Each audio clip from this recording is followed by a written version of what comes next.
So what you want to do is, a night or 2 nights prior to when you're going to be entertaining, get yourself in the zone. Fix yourself a drink or pour yourself a glass of wine and get in the kitchen and start the ice making process. And it's really kind of a fun ritual. I've found most people that I turn on, I'll buy these trays for friends of mine as a housewarming gift or just an all around, hey, why don't you get some real ice for when we're making drinks at your house. And I'll give these trays out, and people at first are like, really? How geeky. But then when I explain to them the ritual, then a week later I get the call, oh man, I've got 3 bags going. It's awesome. So what you do with these ice trays is you get your steam kettle on and you boil some water.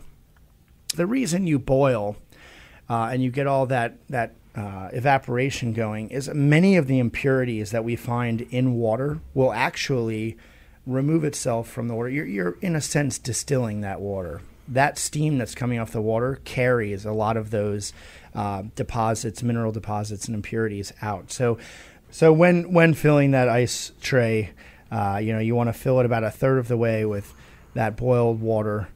Throw that in the freezer, let it set. When you take it out frozen, you're going to again pour boiled water in for about another third, so 2/3.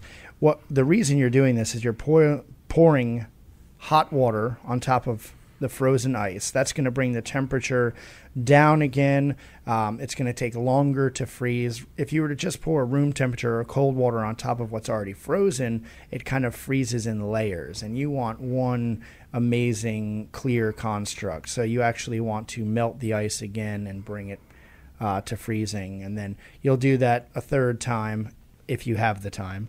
It can be done in halves. So just do those in stages. Now that is not the case with the sphere molds. It's a one-shot deal. So when you're freezing in the sphere molds, you just fill it up and freeze it. But with the cubes, if you want a really nice, beautiful, clear cube, the more times you boil that water and the slower it takes to freeze, the clearer your cube goes. So you have these beautiful crystalline, all the commercials where you see those cubes of ice in a glass that most likely are plastic for the picture. But you think to yourself, I've never seen ice like that. Well, my friends, it does exist. I have made that.